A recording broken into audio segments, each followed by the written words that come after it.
อ่ะพี่น้อยเนาะกำลังสิไปเฮือนลาวพุ่นแหละเนาะโอ้ขามครัวบัดนี้เลยนี่เนาะโอ้ยพี่น้อยเนาะ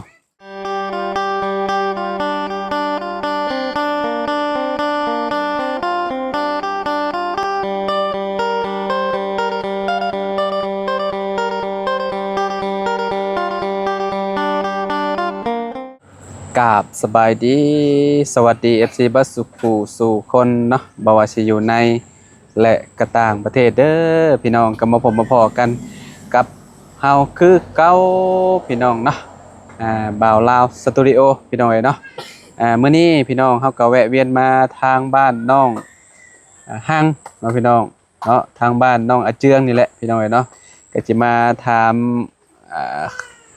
น้องเพิดเนาะเป็นจังใดไปเบิ่งทีเบิ่งทางมาพี่น้องเนาะทางน้องอาเจืองเพิ่นไปกับทีมงานพี่น้องเนาะโอเคเดี๋ยวมาพูดคุยกับน้องเพิ่นกันเลยพี่น้องสบายดีเด้อสบายดีสบายดี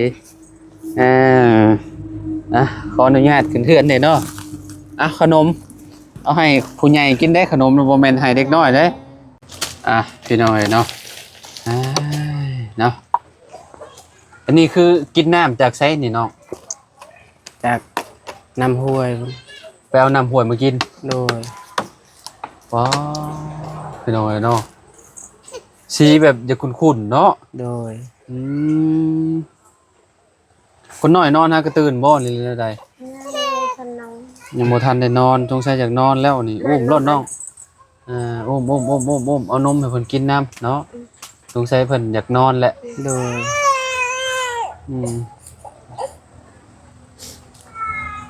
เป็นยังได้นอนเฮือนหลังใหม่คืนแรกกับพันอยู่กับพันอยู่พันแบบไรน่ะเนาะพันเห็นหมูพันเห็นโม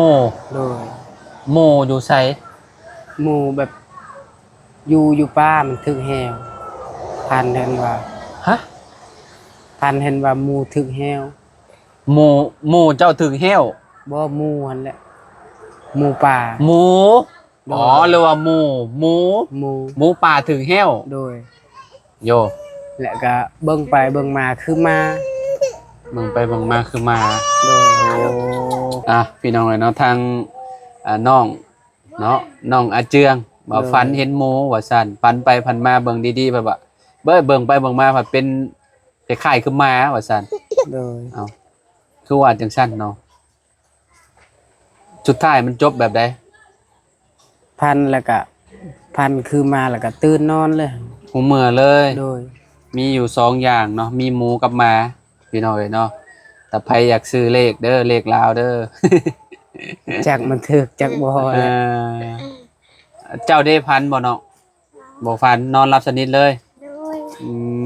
น้องห้างบ่ฟันเนาะ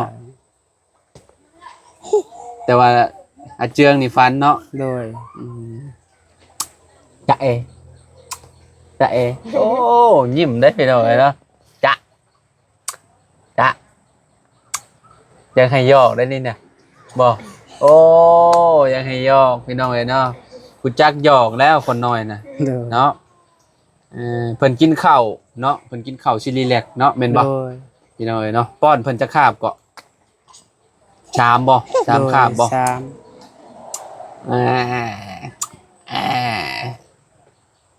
ไปบ่ไปอยู่น้ำข่อยบ่ไปบ่พี่น้องเนาะก็คือฟันแล้วก็บ่ได้ฟันต่อบ่มีแต่เท่านั้นบ่โดยคิดว่าฟันต่อบ่มีเนาะโดยก็คือแบบเมื่อนี้เนี่ยไปเบิ่งทีมาแล้วแม่นบ่โดยเป็นจังได๋เนาะก็ถูกใจอยู่โดยโอ้อยู่สุดบ้านเลยแม่นบ่โดยก็คือมีเฮือนคนจะคนจะอยู่ทางนั้น3-4 หลังโดยมันใกล้กับอันน่ะห้วยบ่โดยห้วยใหญ่บ่เนาะห้วยเฮาไปตักนี่แหละก็คือห้วยจะไปตักน้ำกินนี่โดยโยมันก็คักและสายอยู่ใกล้ๆหั่นเนาะแปลว่าไฟยังกระเทิงบ่พวกฟืนพวกไฟนี่นะไผจักแหละคือบ่เห็นหลัก ไฟฟงไฟฟ้านี่ได้ โดยคือบ่เห็นหลัก บ่เห็นบ่ โดยยานไกล อืมโอ้แสดงว่าย่างบัดนี้ก็ไกลเติบเนาะ โดย มันจังบ่มีหลักไฟไปเนาะ โดย แต่ว่ามักแม่นบ่ โดย เอ่อแต่ว่าไปอยู่แล้วคือสิเงียบดีแม่นบ่ โดย พี่น้องเอ้ยเนาะเฮาหักยังบ่ได้ไปเห็นดอกพี่น้องแต่ว่าทีมงานน่ะไปแล้วเนาะไปเบิ่งมีไผแหน่ไป เบาเสียงแล้วก็เบาบุญบ้านป้าแล้วก็ ลุงเฮิม 3 คน โดย โอ้พี่น้องเอ้ยเนาะ3 คนเนาะลุงกับบ่าวบุญบ่าวเชียงพี่น้องเอ้ยเนาะเพิ่นไปจักอาจารย์โอ้อยากให้ยอกพี่น้องเอ้ยเนาะพารักน้องพารักนั่งได้แล้วพี่น้องเอ้ยจ๊ะบักละจ๊ะเพิ่นละหนึ่งข้าวแรงเนี่ยเนาะ โดย โอ้พี่น้องเอ้ยเนาะมื้อนี้กินข้าวกับหยังซั่นมื้อนี้น่ะ กินกับปิ้งไก่ ปิ้งไก่ โดย โอ้ปิ้งไก่ปิ้งหมูแล้วเนาะ โดย พี่น้องเอ้ยเนาะ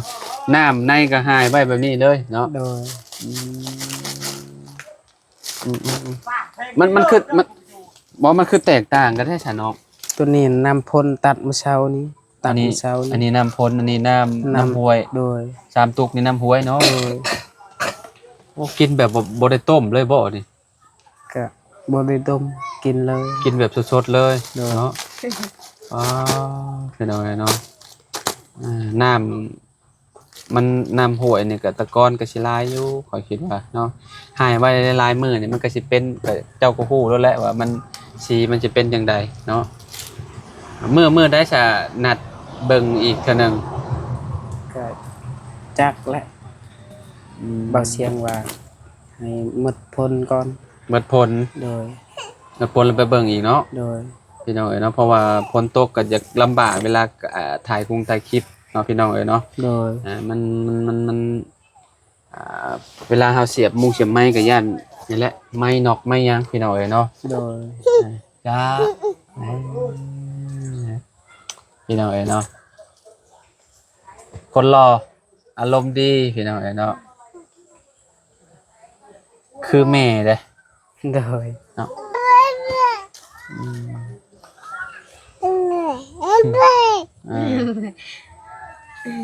หัดเว้าเลยเด้ทันทีใดเพิ่นนอนกลางคืนเพิ่นก็นอนหลังใหม่นี่บ่ได้ให้บ่ โดยบ่มีแต่เราตื่นมาเราอยากนม เท่านั้นเนาะ โดย ตื่นมาแล้วก็อยากนมอย่างเดียวแหละบ่ได้มีหยังหลายเนาะจะหมดว่าได้ที่ได้ทางอยู่พุ่นนี่ก็ต้องย้ายไปพุ่นแล้วบัดนี้เนาะ โดย เพื่อนอีกอย่างหนึงก็ต้องไปปลุกอยู่พุ่นพี่น้องครับแต่ถ้าเบิ่งนำกันเนาะอนาคตว่าน้องเพิ่นทั้งสองสิเป็นจังไดพี่น้องเนาะเพราะว่าที่ทางตอนนี้ก็ยังบ่ฮู้ราคาเนาะ โดย ไปกับเจ้าของที่บ่อันพาไปเบิ่ง กับเจ้าของที่ดิน แต่ว่าราคานี่เพิ่นก็ยังบ่ได้บอกมาบ่ ยังบ่ได้เว้ากัน กว้างบ่น้อง ก็กวางนี่ มันเป็น20 เมตรกวาง อืม ก็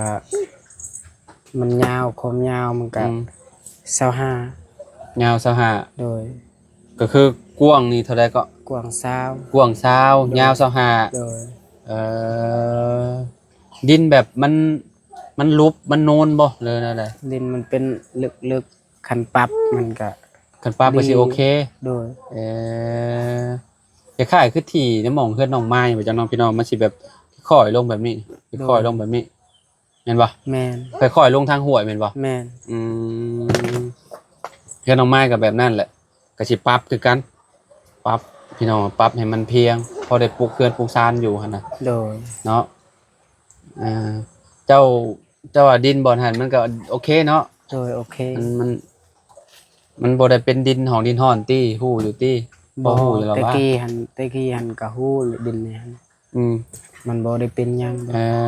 เพิ่นปลูกกล้วยบ่ตอนนี้ โดยกล้วยลายกล้วย กล้วยนี่คือแบบเป็นป่าเลยบ่ โดย แต่ว่าเดี๋ยวนี้กล้วยมันก็สิตายเบิด เพิ่นเริ่มตัดเริ่มหยังเนาะ โดย แต่ว่าโตที่ว่ามันออกมาออกหยังอะเนาะ โดย ถ้าเฮาได้นี่เฮาก็มีแต่ปรับอย่างเดียว โดย ปรับแล้วก็ ไปปลูกเฮือนสิอยู่เลยเนาะ โดย อืมแบบว่าอันทางได้ซะเนาะ ทางก็ปรับเอา แบบว่าทางเวลาทางออกทางเข้าบ่ได้แม่นดินอันตาเดียวหรอว่า ทางอันเขา มีห ป น รับ ทางอยู่ เขาให้ปรับได้อยู่ เออ ปรับทางทั้ง ทางนี้สามารถเข้าได้ โดย ออกได้ โดย เออเพราะว่าเวลาซื้อดินนี่เราก็ต้องเบิ่งได้พี่น้องเลยเนาะเบิ่งว่าเจ้าสมมุติว่าเนาะข่อยเป็นเจ้าของซะบ่อนใกล้ดินกับใกล้กันกับน้องเพิ่นนี่นะบางทีเพิ่นบ่อยากให้เที่ยวให้หยังก็มีได้พี่น้องเอ้ยเนาะต้องแบบถามกันคักแน่หั่นน่ะเรื่องดินเรื่องดอนเนาะ โดย แต่ว่าเป็นดินตาเดียวนี่คือแบบเข้าไปปุ๊บแล้วบ่มีทางออกนี่ก็บ่คักปานใดสมมุติว่าติดทางนี่คือแบบมันก็สิสะดวกแน่เนาะเป็นทางลักเด้เนาะ โดย พี่น้องเอ้ยเนาะก็เข้าออกก็สะดวกนะอันนี้ก็น่าสิคือกันแล้วว่าเนาะ โดย กระทะเบิ่งพี่น้องเอ้ยเนาะมื้อบ่เกินมื้อเอิ้นเนาะถ้าพ้นเช้าหรือว่าจังได๋ก็ถ้าเบิ่งในคลิปนั่นแหละพี่น้องเอ้ยเนาะทางน้องอาเจืองกับน้องห้างพี่น้องเอ้ยเนาะเรื่องที่เรื่องทางเพิ่นนี่แหละได้ที่แล้วก็ยังเฮือนได้บัดนี้เนาะ โดย ต้องมีเฮือนอยู่พี่น้องเอ้ยเนาะถึงหลังสิบ่ใหญ่ก็ให้ได้ใหญ่กว่านี้ก็ถือว่าโอเคได้เนาะ โดย ประมาณ9ต้นซะแบบนี้เนาะน้องเนาะ โดย พี่น้องเนาะเจ้าเห็นก็เคยเห็นอยู่บ่เฮือนน้องไม้ บ่เคย น้องไม้บานสกีได้ บ่เคย เออบ่เคย โดย คือแบบเคยผ่านไปอยู่แต่ว่าบ่ได้สังเกตว่าเป็นเฮือนไผเนาะ โดย แต่ว่ามันอันนี้มันก็อยู่ข้างในเด้ โดย อยู่ข้างในเฮาก็แนมบ่เห็นแต่เฮือนน้องน้ำนั่นแหละ โดย อยู่ในสมมุติว่าโรงเรียนนี่โรงเรียนบานสกีแล้วก็ฝั่งตรงข้ามนี่ก็เป็นเฮือนน้องเพิ่นเฮือนน้องน้ำ โดย ทรงโมเดิร์น สกีใหญ่หั่นว่า แม่น สกีโตวนี่เลยนี่ขี่ไปนี่ก็วิดครัวนี่ก็แม่นแล้ว โดยสิ แล้วก็มีเฮือนอีกเฮือนหลังหนึงที่ทีมงานจุมเฮาไปสร้างให้ก็เฮือนประตู7 ปี โดย อยู่แคมป์ทางคือกัน โดย ไกลเฮือนประตูเริ่มพี่น้องเนาะเฮือนน้องหลาน้อยใกล้กันอยู่เคยได้ยินบ่น้องหลาน้อยชื่อน้องหลาน้อย ได้ยินอยู่ ได้ยินใช่บ่ โดย อ่าน้องเฮงน้องหลาน้อยน้องเพ็ญ โดย จะเป็นหมู่กันนั่นแหละเจ้าก็น่าสิคุ้นหูอยู่ติ ฮู้แต่น้องละเอ้ยละน้อยหั่นแหละ อ๋อก็คือน้องหลาน้อยเจ้าฮู้บ่ โดย อ๋อ มันแบบก็เคยเห็นหน้าตาแบบคืออินเดีย แบบนั่นแหละไอ้แมนหน้าตาเราคืออินเดียน้องหลาน้อยนะ โด เจ้าเคยเห็นลาวแม่นบ่ เคย เออเห็นอยู่ไสน่ะ เห็นแบบตอนยังเป็นบ่าวเคยไปครัว เจ้าจะไปครัวนั่น โดยเคยไปครัว แปลว่าวัยรุ่นก็เจ้ามักไปแม่นบ่ โดย ครัวอันนี้ครัวอู้แม่นบ่ โดย พี่น้องเนาะตอนเพิ่นเป็นรุ่นตอนเพิ่นยังบ่มีเมียพี่น้องเพิ่นก็ต้องไปรวมตัวกันอยู่นะฮะยามแรงๆเพิ่นมักไปถ่ายรูป โดย เพราะว่าเพิ่นเนาะพี่น้องว่างจากเวียกจากงานแล้วก็ไปถ่ายรูปถ่ายหยังแต่ละคนก็ได้เขาเคยเจอเนาะ โดย ฮู้จักอยู่พี่น้องเนาะนั่นแหละใกล้ๆกันกับเพื่อนน้องเพิ่นนั่นแหละเรือนพอตู้7 ปีที่ทีมงานเฮ็ดให้พี่น้องเพื่อนเราก็9ต้นคือกัน โดย ทรงจั่วทรงแบบซนกันนี่แหละ โดย เนาะเพื่อนเรากำลังงามคือกันพี่น้องเนาะอนาคตก็ถ้าเบิ่งถ้ารุ่นนํกันว่าน้องอาเจืองเพิ่นสิได้เฮือนหลังงามสำใดพี่น้องเนาะเพราะว่าตอนนี้ก็เรื่องที่เรื่องทางนี่ก็คือยังบ่ได้แล้วเนาะ โดย แปลว่าหากระเบิ่งแปลงที่3ตอนนี้ โดย แปลงนี้เป็นแปลงที่3 โดย ก็บ่ฮู้ว่า แปลงที่3นี่สิเป็นจังไดพี่น้องเอ้ยต้องฮู้ราคาอีกบาทนี่ราคาสิเท่าใดบาทว่าเพิ่นสิเว้าเอาในราคาเท่าใดเพราะว่าต้องมาให้ครบทีมหันนะเนาะต้องมาถามกันว่ามันพอเอาบ่เนาะพี่น้องเอ้ยเนาะเพราะว่าตอนนี้ก็ทีมงานก็พากันเบิ่งคร่าวๆซื่อๆพี่น้องเอ้ยเนาะ โดย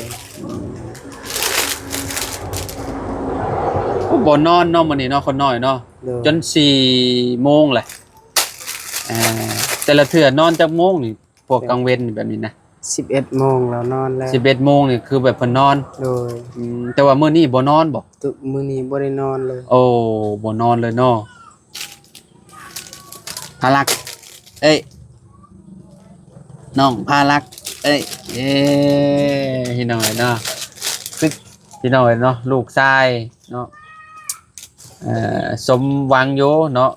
บางคนเพิ่นก็อยากได้ลูกชายก่อนพี่น้องอยากได้ลูกชายก่อนผู้หญิงพี่น้องบางคนก็ได้ก็คือเจ้านี่ตอนแรกๆนี่คาดหวังไว้แบบใดแบบลูกนี่นะแบบผู้หญิงหรือผู้ชายก่อน ผู้ชาย คือแบบเจ้าคาดไว้ให้ได้ โดย อยากได้ผู้ชายก่อนอยู่แล้วโยสมหวังเนาะ โดย พี่น้องเนาะต่อไปถ้ามีอีก จืด จะคนหนึ่งก็ผู้หญิงแล้วบัดนี้เนาะ โดย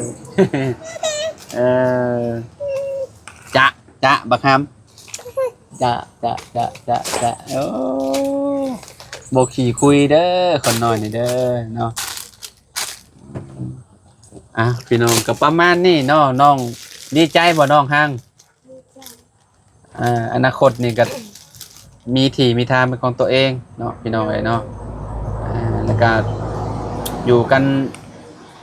3 คนพ่อแม่ลูกเนาะ โดย ก็มีที่มีหยังเฮาก็สิแบบพี่น้องเอ้ยมันก็สิแบบอีหยังล่ะ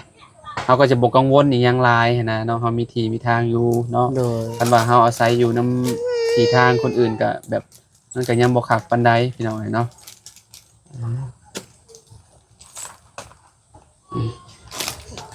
ก็ประมาณนี้แหละพี่น้องเอ้ยเนาะก็ขอบคุณพ่อแม่พี่น้อง FC บ่สุขทุกคนเนาะที่เป็นกำลังใจให้เนาะทีมงานจำเฮามาตลอดพี่น้องเอ้ยเนาะบ่ว่าสิเป็นพี่น้องฝั่งไทยฝั่งลาวและทางต่างประเทศเด้อเนาะขอบคุณทุกคนเลยพี่น้องเอ้ยเนาะมื้อนี้ก็แวะเข้ามาเยี่ยมยามถามไทยทางครอบครัวน้องอาเจืองกับน้องฮังเพิ่นพี่น้องเอ้ยเนาะก็เรื่องที่เรื่องทางนั่นแหละพี่น้องเอ้ยเนาะก็ถ้ารุ่นต่อไปพี่น้องเอ้ยเนาะบ่เกินมื้ออื่นเนาะ โดย หรือว่าจังได้กระทาเบิ่งอีกแค่พี่น้องเอ้ยเนาะเพราะว่าตอนนี้ฝนก็ตกพี่น้องเอ้ยเนาะตกตั้งแต่เมื่อวานนี่พุ่นเนาะ โดย ยังบ่ได้หยุดบ่ได้หย่อนอยู่พี่น้องไปไสก็โอ้ยลำบากเมื่อคืนนี่ก็โอ้เกือบหล่นลบเมื่อคืนนี่ ฝนตกแล้วมันแบบทางมันเป็นคลื่นเลยเด้ โดย เขาหลบรถใหญ่แล้วมันขึ้นริมกุดบาทแล้วมันก็อยากหลบพี่น้องเอ้ยเนาะแต่ฝนบ่ตกก็ใครแน่เนาะสะดวกแน่ใช้คนน้อยนี่ไปจับดูโอ้เด็กน้อยนี่มือนุ่มเนาะพี่น้องเนาะ โดย